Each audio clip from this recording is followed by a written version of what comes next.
दोस्तों, बिहार में civil court की बम्पर पदों पर भर्ती आई है और बम्पर पदों के लिए फॉर्म भराना शुरू हो गया है।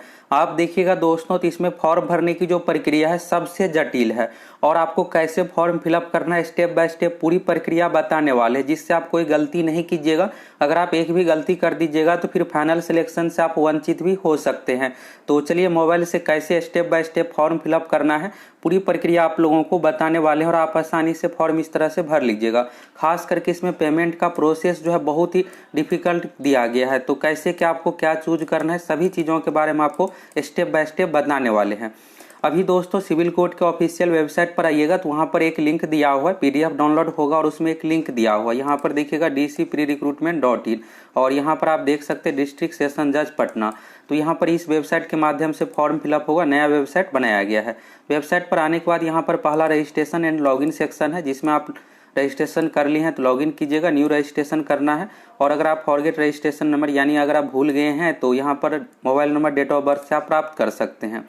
फॉर्म भरने की जो प्रक्रिया है दोस्तों, सबसे पहला चरण है रजिस्ट्रेशन। तो रजिस्ट्रेशन करते इसमें आपको basic details, mobile number, email ID, ये सब चीज़ें देना पड़ेगा। इसके बाद आपको रजिस्ट्रेशन नंबर, पासवर्ड प्राप्त होगा। पासवर्ड 6 डिजिट का है।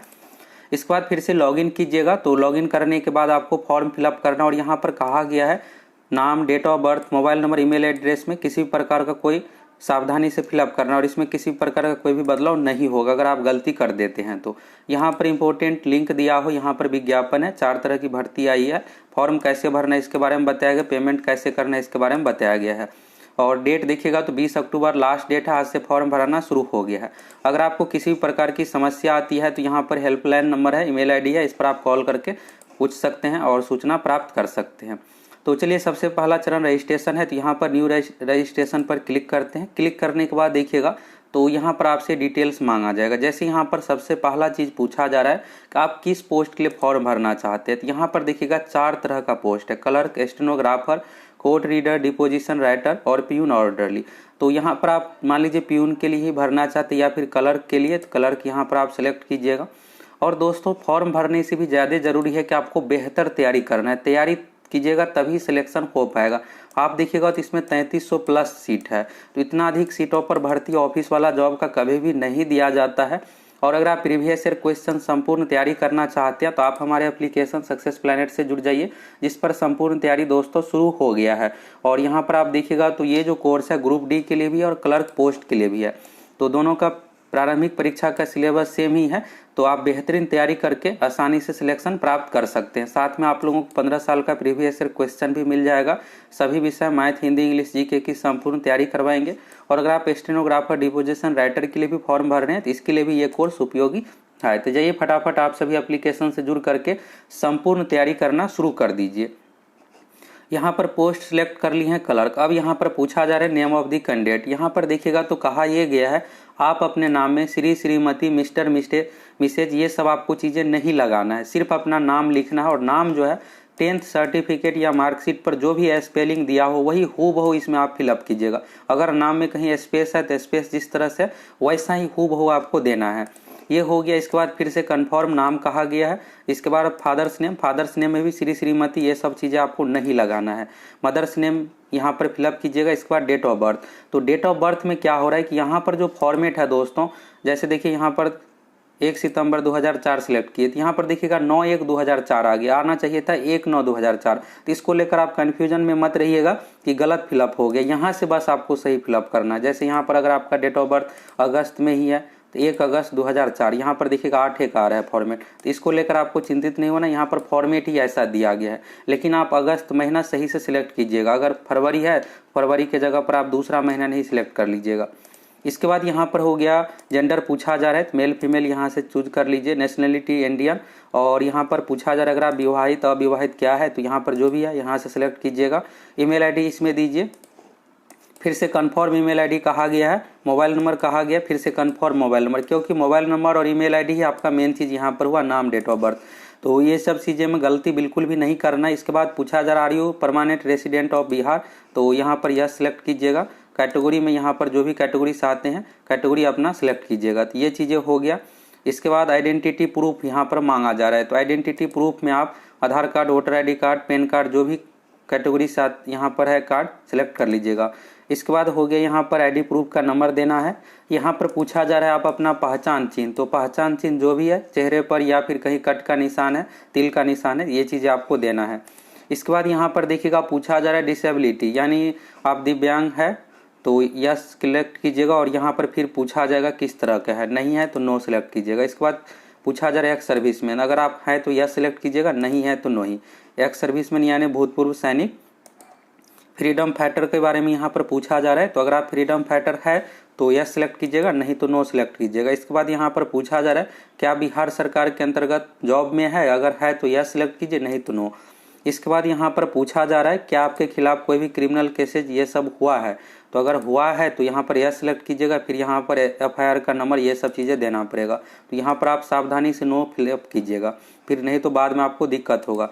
फिर यहाँ पर एक डिक्लेरेशन और यहाँ पर नीचे में सबमिट का ऑप्शन दिया हुआ है, इस सबमिट पर क्लिक कीजिए, आपका रजिस्ट्रेशन हो जाएगा। रजिस्ट्रेशन होने के बाद आपको इस तरह से रजिस्ट्रेशन नंबर प्राप्त होगा, तो यहाँ से आप देख लीजिए। रजिस्ट्रेशन सक्सेस होने के बाद यहाँ पर देखिएगा रजिस्ट्रेशन नंबर, पासवर्ड, यही रजिस्ट्रेशन नंबर है, 100 से शुरू है और इस तरह से आपको मिलेगा 8106, इस तरह से।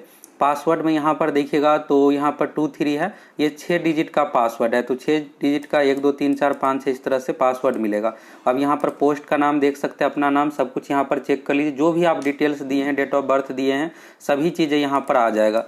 तो सभी चीज़ों को आप यहाँ से चेक कर लीजिए और यहाँ पर प्रिंट भी आप निकाल सकते हैं, आपका रजिस्ट्रेशन हो गया है। और इसके बाद आपको मेक पेमेंट पर क्लिक करना है, क्लिक करने के बाद पेमेंट आपको करना पड़ेगा। तो पेमेंट के लिए जैसे ही आप क्लिक कीजिएगा तब इस तरह से आएगा, तो पेमेंट के बारे में आप सावधानी से देख लीजिए, क्योंकि इसमें आपको किसी प्रकार का गलती नहीं करना है। यहाँ से क्या होगा दोस्तों, ऑनलाइन एसबीआई का पोर्टल आ जाएगा। इसमें क्या हुआ है कि आपको मैनुअली रूप से पेमेंट करना है। पहले आप देखिएगा जो भी भर्ती का आता है वहाँ से डायरेक्ट पेमेंट गेटवे आ जाता है और पेमेंट कर दीजिए, फिर आपका फॉर्म सक्सेस हो गया। लेकिन इसमें क्या है कि मैनुअली रूप से ऑनलाइन एसबीआई कलेक्ट के माध्यम से पेमेंट कीजिए, फिर अपना ट्रांजैक्शन आईडी दे करके सबमिट कीजिए, फिर आगे की प्रक्रिया होगा। तो चलिए यहाँ पर आपको सबसे पहले यहाँ पर पूछा जा रहा है किस स्टेट से है, तो यहाँ पर आप अपना स्टेट सिलेक्ट कर लीजिए। तो यहाँ पर चलिए सिलेक्ट कर लेते हैं, बिहार हो गया। इसके बाद पूछा जा रहा है इंस्टीट्यूट किस टाइप का है, तो ये रिक्रूटमेंट भर्ती के लिए, दो चीज़ यहाँ पर ध्यान दीजिएगा, बिहार और रिक्रूटमेंट। इसके बाद गो पर सिलेक्ट कीजिएगा। इसके बाद देखिए यहाँ पर, चलिए यहाँ पर फिर से सबमिट कर लेते हैं, बहुत पहले का खुला हुआ था इस कारण से। तो यहाँ पर ऑनलाइन एसबीआई का आ गया पोर्टल और यहाँ पर आए हैं आप रीड कन्फर्मेशन पर क्लिक कीजिएगा। क्लिक करने के बाद यहाँ पर देखिए इस तरह से आएगा, यहाँ पर अपना राज्य बिहार सिलेक्ट कर लीजिए। यहाँ पर बिहार सिलेक्ट कीजिएगा। इसके बाद पूछा जा रहा है तो रिक्रूटमेंट भर्ती प्रक्रिया यहाँ पर आपको सिलेक्ट करना है। सिलेक्ट करने के बाद फिर से यहाँ पर आपको चूज करना पड़ेगा कि आप किसके लिए फॉर्म भरना चाहते थे। यहाँ पर सिलेक्ट रिक्रूटमेंट में देखिएगा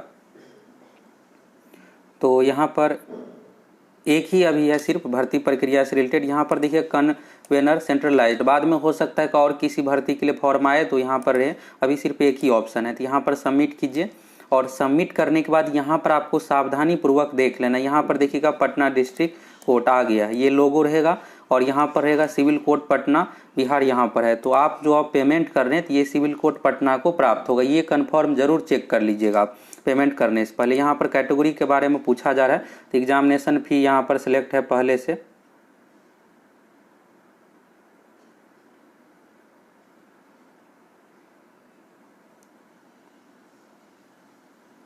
एक सेकेंड, थोड़ा टाइम लग रहा है।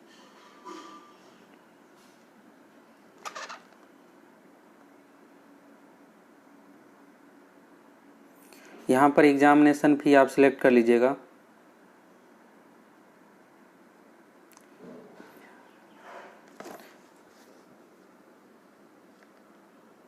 यहाँ पर एग्जामिनेशन फी इस तरह से सिलेक्ट कीजिएगा। सिलेक्ट करने के बाद यहाँ पर आगे आप डिटेल्स आपको फिलअप करना है, तो डिटेल्स के बारे में देख लीजिए। यहाँ पर पूछा जा रहा है रजिस्ट्रेशन नंबर, तो रजिस्ट्रेशन नंबर 100 से शुरू है, अपना रजिस्ट्रेशन नंबर दीजिएगा। यहाँ पर पोस्ट पूछा जा रहा है किस पोस्ट के लिए आप फॉर्म भर रहे हैं, तो यहाँ पर पोस्ट सिलेक्ट कर लीजिए। तो शुरू में क्लर्क सिलेक्ट किए थे, क्लर्क यहाँ पर सिलेक्ट कर रहे हैं। इसके बाद यहाँ पर जेंडर पूछा जा रहा है, तो यहाँ से इस तरह से सिलेक्ट कर लीजिए कैंडिडेट नेम, अपना नाम यहाँ पर हूबहू दीजिएगा जो फॉर्म भरते समय दिया है, मोबाइल नंबर वही दीजिएगा जो फॉर्म में दिया है, अलग मोबाइल नंबर बिल्कुल मत दीजिएगा।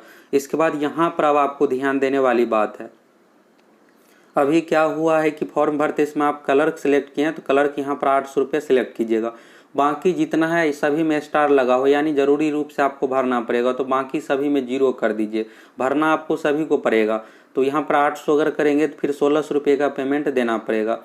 तो यहाँ पर ये 0 हो गया, 0 सभी को आपको 0 करना। आप देख सकते हैं कितना जटिल प्रक्रिया फॉर्म भरने का। इस तरह से किसी भी फॉर्म में नहीं दिया जाता है, आसान प्रक्रिया अपनाया जाता है जिससे स्टूडेंट को किसी प्रकार का दिक्कत ना हो। अब यहाँ पर आप समझ लीजिए कैंडिडेट नेम, मोबाइल नंबर, ये सब चीज़ें तो आप फिलअप कर दीजिएगा। अब अगर आप दोस्तों प्यून पोस्ट के लिए फॉर्म भर रहे हैं तो यहाँ पर आपको क्या करना है, क्लर्क वाले में 0 रुपया सिलेक्ट कर देना है, यानी क्लर्क के लिए आप पेमेंट नहीं कर रहे हैं। तो यहाँ पर नीचे में प्यून में आ जाइएगा और यहाँ पर देखिएगा आप, तो प्यून के लिए 600 रुपये है। तो अगर आप जनरल EWS BC से आते हैं तो 6 से सिलेक्ट कीजिए, अगर आप SC ST से आते हैं तो फिर यहाँ पर 300 रुपये सिलेक्ट कर दीजिए और इसमें क्या करेंगे 0 सेलेक्ट कर देंगे। यानी आप ये समझिए अपना कैटेगरी जरूर ध्यान रखिएगा, पोस्ट ध्यान रखिएगा। उस पोस्ट और कैटेगरी के लिए आपको रुपया सिलेक्ट करना है 300, 600, 800 जो भी है, बाकी सभी में आपको 0 सिलेक्ट करना है। ये चीज़ आपको अच्छे से समझ में आ गया। तो चलिए यहाँ पर 0 कर देते हैं और क्लर्क वाला में यहाँ पर क्लर्क शुरू में है, क्लर्क पोस्ट सिलेक्ट किए हैं तो इस कारण से क्लर्क में क्या करेंगे 800 रुपये यहाँ पर सिलेक्ट है। अब हमें बाकी में 0 हो गया, 1 में है। इसके बाद फिर से यहाँ पर आपको नाम, date of birth, mobile number, email ID देना। ये सब चीज़ें वही दीजिएगा जो फॉर्म भरते इसमें आप दिए हैं। यहाँ पर नीचे में कैप्चा है, सबमिट कीजिएगा। सबमिट करने के बाद फिर पेमेंट करने का ऑप्शन आएगा। पेमेंट आप किसी भी माध्यम से UPI से भी कर सकते हैं। पेमेंट जैसे ही सक्सेस होगा इसके बाद आपको रजिस्ट्रेशन नंबर इस तरह से प्राप्त होगा। यहाँ पर आप देखिएगा ये हो गया। पेमेंट सक्सेस होने के बाद यहाँ पर डेट आ जाएगा और यहाँ पर SBI collect reference number DU से शुरू रहेगा। DU इस तरह से 8 से 10 डिजिट का रहेगा। यही आपका ट्रांजैक्शन ID हो गया। और ये ट्रांजैक्शन ID आप किसी को मत दीजिएगा जब तक आप अपना सबमिट नहीं कर लीजिएगा फॉर्म तब तक, क्योंकि इसी ट्रांजैक्शन ID से आपका 800 रुपये या 600 रुपये जो भी रहेगा पेमेंट हुआ रहेगा। इस तरह से अब आपको आ जाना है और फिर से लॉगिन करना है। लॉगिन करने के बाद आपको क्या होगा कि यहाँ पर आ जाएगा पेमेंट का डिटेल्स देने के लिए। तो इसमें मोड ऑफ पेमेंट में ऑनलाइन दे दीजिए। अमाउंट अगर आप 300 रुपये जिस कैटेगरी के अकॉर्डिंग आप भरें, 800 रुपये, 600 रुपये जो भी है, यहाँ पर अपना रुपया दे दीजिए। ट्रांजैक्शन डेट दे दीजिए, जैसे आज 20 तारीख को किए हैं तो 20 तारीख देंगे यहाँ से। ट्रांजैक्शन ID जो शुरू है दोस्तों DU से शुरू है, तो वही ID आपको कॉपी करके दे देना या हूबहू फिलअप कर दीजिएगा। इसके बाद सबमिट कीजिएगा। आपका पेमेंट सक्सेस हो गया। पेमेंट तो सक्सेस हो गया। अब जैसे ही आगे बढ़िएगा तो इसके बाद पर्सनल डिटेल्स सब फिलअप होने के लिए आ जाएगा। रजिस्ट्रेशन हो गया, पेमेंट हो गया, पर्सनल डिटेल्स में एड्रेस आपको फिलअप करना है और यहाँ पर अपना पिन कोड, स्टेट का नाम दीजिए। अगर आपका परमानेंट एड्रेस और करस्पॉन्डेंस एड्रेस सेम है तो यहाँ पर यह सिलेक्ट कर दीजिएगा, हूबहू फिलअप हो जाएगा।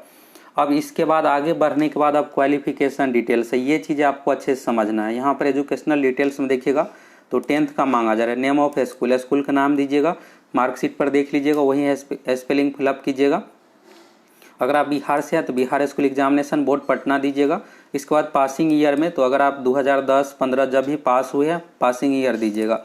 इसके बाद आपको कितना मार्क्स प्राप्त हुआ है, अगर आपको 300, 350 जो भी मार्क्स मिला है और मैक्सिमम मार्क्स, तो सभी विषय का मार्क्स, जैसे अभी बिहार बोर्ड में क्या चल रहा है कि 500 का एग्जाम होता है, उसमें से अगर आपको 300, 350 जो भी मार्क्स है अपना मार्क्स दीजिए। इसके बाद परसेंटेज यहाँ पर आपको देना है। परसेंटेज ऐसे कैलकुलेट होकर आ जाएगा। और डिवीजन में तो फर्स्ट, सेकंड, थर्ड डिवीजन है, जो भी डिवीजन है डिवीजन दीजिए। और यहाँ पर देखिएगा तो ये CGPA जरूरी नहीं है, ये है CBSE बोर्ड वालों के लिए। CBSE बोर्ड में ग्रेड इस तरह से रहता है, CGPA रहता है। और यहाँ पर सर्टिफिकेट नंबर भी देना पड़ेगा। तो अगर आपके पास 10th का मूल प्रमाण पत्र है तो मूल प्रमाण पत्र से ही सर्टिफिकेट नंबर यहाँ पर दीजिए। मूल प्रमाण पत्र से आपको हूबहू फिलअप कर देना है अपना सर्टिफिकेट नंबर। ये कहाँ पर होगा, आप अपने मूल प्रमाण पत्र में ऊपर में देखिएगा एक नंबर दिया हुआ रहेगा 6 से 7 डिजिट का, वही नंबर आपका सर्टिफिकेट नंबर है। सेम चीज़ यहाँ पर 12वीं में भी इसी तरह से फिलअप करना है। इसके बाद ग्रेजुएशन में तो यहाँ पर name of the degree, degree का यहाँ पर आपको नाम देना है। BA, BSc, BCom जो भी डिग्री है यहाँ पर ऑनर्स पेपर के साथ यहाँ पर दे दीजिएगा। BA पॉलिटिकल साइंस इस तरह से आप दे दीजिएगा। तो ये हो गया यहाँ पर डिग्री। और नेम ऑफ डिग्री में यहाँ पर आप BA, BSc सीधा सा दीजिए, वही बेहतर रहेगा। ऑनर्स पेपर का नाम नहीं भी दीजिएगा, ठीक है। नेम ऑफ कॉलेज में कॉलेज का नाम दीजिएगा और विश्वविद्यालय का नाम दीजिएगा। यहाँ पर स्ट्रीम का नाम यहाँ पर दीजिएगा जो भी है। पासिंग ईयर तो जब आप पास किए हैं पासिंग ईयर का नाम दीजिएगा। ऑब्टेन्ड मार्क्स, कितना मार्क्स आया है और मैक्सिमम मार्क्स कितना है, परसेंटेज इस तरह से आ जाएगा। ये हो गया। अब आगे का देखिए, आगे और चीज़ें यहाँ पर मांगा जा रहा है। आप देखिएगा तो सबसे जटिल प्रक्रिया है दोस्तों इसका फॉर्म भरना। इसके बाद देखिएगा अगर आपके पास कोई अन्य डिग्री है, अन्य डिग्री यानी MA MSc MCOM PG level का कोई भी डिग्री है तो ये सब डिटेल्स आप दीजिए। नहीं है तो ये जरूरी नहीं है। फॉर्म जो है ग्रेजुएट लेवल पर है क्लर्क पोस्ट, और इसके बाद ग्रुप डी का जो पोस्ट है 10वीं लेवल पर, तो उसमें 10वीं तक का ही मांगा जाएगा। अब यहाँ पर details of computer knowledge, computer knowledge भी मांगा जा रहा है क्योंकि विज्ञापन में लिखा हुआ है कि कंप्यूटर का आपके पास ज्ञान होना चाहिए। तो यहाँ पर आपको कंप्यूटर से रिलेटेड जो भी डिग्री है कोर्स का नाम दीजिए, इसके बाद नेम ऑफ इंस्टीट्यूशन का नाम दीजिए, ईयर दीजिए और सर्टिफिकेट नंबर यहाँ पर आपको देना पड़ेगा। तभी बिना कंप्यूटर का आप फॉर्म नहीं भर सकते। यहाँ पर देखिएगा स्टार लगा हुआ है। एक्स्ट्रा क्वालिफिकेशन कोई है तो यहाँ पर दीजिए। और यहाँ पर ये होगा कि 3 महीने 6 महीने का है तो दे सकते हैं कि नहीं, बिल्कुल दे सकते हैं, क्योंकि यहाँ पर कहीं भी ये नहीं लिखा हुआ है या विज्ञापन में ये नहीं लिखा हुआ है कि 6 महीने का चाहिए या फिर 3 महीने का चाहिए या 1 साल का चाहिए। यानी कंप्यूटर से रिलेटेड आपके पास कोई डिग्री होना चाहिए, यानी आपको कंप्यूटर का ज्ञान है, चलाना आता है। इसके बाद यहाँ पर हो गया, आप बिहार सरकार के अंतर्गत जॉब में है तो यहाँ पर यह सिलेक्ट कीजिएगा। फिर आपको जॉब से रिलेटेड डिटेल्स देना पड़ेगा, NOC से संबंधित। यहाँ पर गवर्नमेंट और पब्लिक, तो कोई भी जॉब में है तो जॉब वालों को NOC से रिलेटेड जानकारी देना पड़ेगा, इसलिए यहाँ पर मांगा जा रहा है। तो यह सिलेक्ट कीजिए, नहीं तो नो आप सिलेक्ट कीजिए और सबमिट कीजिए। तो सबमिट करने के बाद दोस्तों आपका एजुकेशनल डिटेल्स सबमिट हो गया। इसके बाद आपको फोटो सिग्नेचर अपलोड करना पड़ेगा, साथ ही डिक्लेरेशन भी अपलोड करना पड़ेगा। विज्ञापन में दिया हुआ है, वहां से डाउनलोड करने का ऑप्शन आ जाएगा। मैं तद द्वारा घोषणा करता हूं कि मेरे द्वारा दी गई जानकारी सही है। वही चीज़ें को आपको अपने राइटिंग में लिखना पड़ेगा, लिख करके फिर अपलोड कीजिए। अपलोड करने के बाद सबमिट कीजिएगा। सबमिट करने के बाद आपका फॉर्म फिलअप हो गया और आपको प्रिंट निकाल करके रख लेना है। तो इस तरह से दोस्तों आपको सबसे जटिल प्रक्रिया का फॉर्म भरना है। खास करके पेमेंट में आप जो भी डिटेल्स दिए हैं वही फिर से चीज़ें फिलअप करना पड़ेगा। नाम, date of birth, mobile number, वही सब कुछ दीजिएगा और सही तरीके से फिलअप कीजिएगा। फिर आपको ट्रांजैक्शन ID प्राप्त होगा। तो इसमें क्या है कि मैनुअली रूप से आपको वेरीफाई करवाना पड़ेगा पेमेंट का, कि आप पेमेंट कर दिए, आपका ये ट्रांजैक्शन ID है। फिर से सबमिट कीजिएगा, आपका फॉर्म फिलअप होगा। तो इस तरह से आपको इसका फॉर्म भरना है। और आप बेहतर तैयारी के लिए दोस्तों फटाफट एप्लीकेशन से जुड़ जाइए, क्योंकि इसकी परीक्षा जो है बहुत जल्द ली जाएगी। फॉर्म के लिए देखिएगा यहाँ पर 20 अक्टूबर तक डेट है और दिसंबर लास्ट नहीं तो जनवरी में हर हाल में इसकी परीक्षा ले ली जाएगी। तो आपके पास लगभग 3 महीने का समय है। तो संपूर्ण तैयारी आपको करना पड़ेगा जिससे आपका रिजल्ट हो जाए। जाइए फटाफट एप्लीकेशन पे जुड़ करके। बहुत ही कम प्राइस पर क्लर्क एवं ग्रुप डी पोस्ट का कोर्स शुरू हो गया है। संपूर्ण तैयारी के लिए आप सभी फटाफट ज्वाइन कर लीजिए।